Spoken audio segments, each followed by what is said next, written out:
Talion continued to focus, trying to create a way to call more of the energy out at once. It seemed that when he focused on hope, that the energy seemed to flow out, as if it were chasing that hope, simply rousing up in a slow and steady pace. His teacher did say emotions had their own effect. Perhaps a different emotion might have a different effect on it. Call more of it out. He only had to visualize something that would jumpstart it. But what would call out that much energy? He thought to himself, his eyes still closed, mulling over it as best he could. And then something struck him. He remembered the first time he walked out to this field after his first day of training. The day that he met Rico. The day he saw what he apparently did to this field that used to be a forest. All of that power. He didn't even know he did it. He couldn't remember it for the life of him. But it was an incredible amount of power. It had to be in order to do all this damage, he thought to himself. So what if I use the same thing that triggered that? Could I do that? Well, I suppose there's only one way to check, Talion thought to himself. Talion did the best he could to try to recollect the events up into the moment that he seemed to lose consciousness, no longer being aware of what happened, remembering running through the forest, fighting all of the projections or physical illusions that his teacher produced.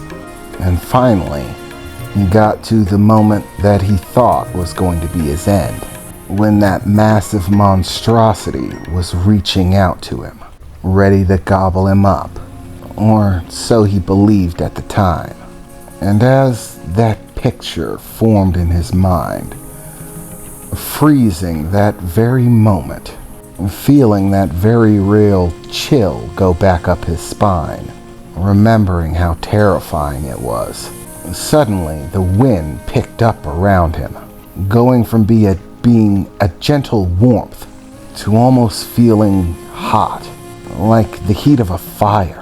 And as Talion opened his eyes, the amount of aura surrounding him had vastly increased, many times over what it was before, and was now billowing off of him, almost like it was silver fire, alit with speckles of silver that would float off in it, as if they were ash, glittering in the light. It worked! So, is this good enough? He said, looking up to Salus, who had a somewhat surprised expression on his face. Well, that was quicker than I expected it. I'd say you called out more than 10 or 15 times what you had on before. That's definitely an impressive increase. Just what I'd hoped to see. I think you're onto something. But for now, that'll be sufficient. That's more than enough energy to use most of your abilities. As you get more practice with it, it'll feel more natural and require much less focus. That's something that'll come with time and training, use of your abilities. So, what emotions did you go with? What feeling changed? Oh, Talion replied. Well, I was kind of focusing on our first day of training. The moment that big monster was trying to eat me. I figured since it was able to call out all this power to do all this, he said, looking around to the still disheveled clearing, filled with countless craters and gashes, then it must be pretty effective in calling out power. So I tried to reconnect to the feeling that I had. You little idiot! He said, conking Talion on the head very hard. Did you even think about what would happen if you freaked out again? Cow! Talion replied, beginning to rub his head. You know you don't have to hit me every time something upsets you. I do have ears. Try talking, Taleon said, still rubbing away at his head. Well, I suppose it's over and done with now. If you can use it without the danger, I suppose it's okay. But still, that was one hell of a risk. Try not to tap into that feeling too tightly. I'd hate to have a repeat of history, Sayla said, beginning to rub his arm, the one with the bandages wrapped around it, which caused Taleon to feel bad, knowing that he had done that to him, and just couldn't remember. Whatever, Sayla said. Congratulations, Taleon.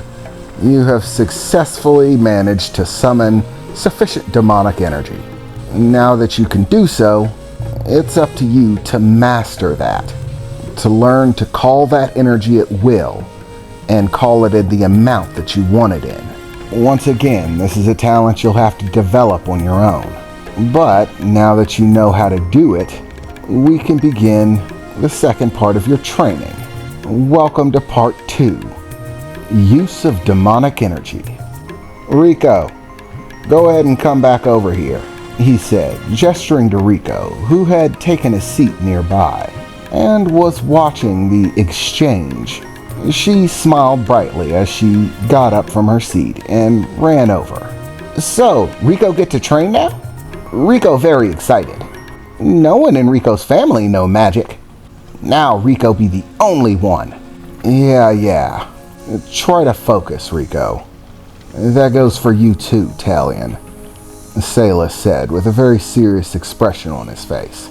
Now, this is where things get a little bit interesting. Now you have to learn how to focus that demonic energy, to make it go where you want it to go in order to do what you want it to do. This is actually the part of the training that's going to be a little bit of trouble when it comes to Rico. I don't actually know the demonic abilities of Eco. In fact, I know very little about Eco at all. So, Rico, are there any demonic abilities that you can remember from your family? Something that might help me out here. Sorry, Rico no, she replied, tilting her head a bit, as she tried to think about it. Rico's family no use demonic abilities. We no think we have. Well, that's just not true, Rico, Salus replied. No matter what type of demon you all have some kind of demonic abilities, usually more than one. For example, your ability to devour the demonic energy of others is a demonic ability, Rico. What? It is? Rico replied, seeming stunned. So Rico do have power? She replied, starting to turn into excitement, suddenly realizing that she had a power. Rico no, eating is a power. Rico would become best eater ever, she said, smiling, all of those sharp, pointy little teeth on full display once more, giggling a bit behind them. Yes, Rico. Well, since it's currently the only demonic ability we know about for the Eco, we'll just have to focus on that one. For you. As far as Taleon's concerned, there's a laundry list of abilities that you could have. But today, I'm going to get you to focus on one that I think will be especially useful for you.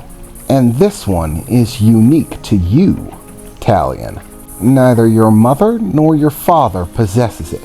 It's a fusion ability, one that I believe is melded from one of your mother's abilities and one of your father's.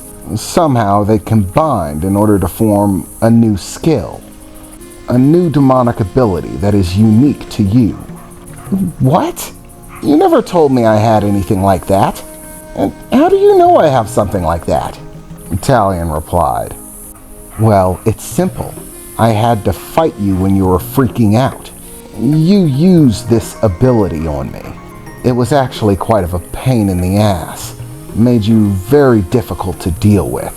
So, naturally, learning how to use it will make other enemies think twice about using their abilities against you. It's quite a troublesome talent. Wait a second, I thought you were supposed to be teaching me how to use magic, Taleon replied angrily, furrowing his brows a bit and glaring at Salus. Why are you focusing on demonic abilities? I thought we were supposed to be using magic. Ugh, you should pay attention, kid.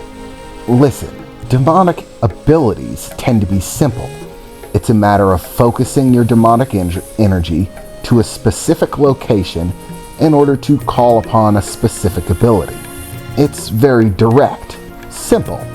It's only a matter of how much energy you use in order to affect the overall power of that usage of the ability. You can do so naturally without the energy boost, but adding increased levels of demonic energy into it also increases the effect. For example, the fire breath that you were using before. You're familiar with its use, yes? Well, if you were to take the demonic energy that you have gathered on you right now, and then funnel that into the use of your dragon's breath, it would massively amplify the effect of the breath, meaning it would be bigger, stronger, far more damaging. So, the same rules apply to basically all of your natural demonic abilities. Magic, on the other hand, is tricky. It can often require you to concentrate demonic energy in multiple places, while focusing on different aspects in order to create the incantation or seal used to use the spell. Wait a second, I thought demon magic wasn't like human magic. But you just said incantation, right? That's a human magic thing. Yes, it is, but theirs are different from ours, in many ways. We demons don't require any spoken words in order to perform magic, but that doesn't mean that we don't have an incantation of our own. We demons basically use seals. It's like drawing a picture in your mind of connect the dots and aligning the lines that run between those dots in different ways. By doing this, we create a seal. By changing where the lines go, where they connect, and the different focuses that we use in the 4 stages, and even which stages connect first, we create a seal, an incantation that casts the spell. This is a complicated process, but doesn't require any spoken words, merely that you draw the symbol in your mind and then produce it, using your demonic energy. It's a complicated process that's hard to master. So, rather than sending you into the mastery of a very complicated process, it's good to first start out by learning how to focus your demonic energy in the first place. Channel it to specific places. Control its movement and flow. Once you can do that, performing magic, or at least learning how to, will be a much simpler task. Jumping to magic first would actually just slow the process down. This way, believe it or not, is actually faster.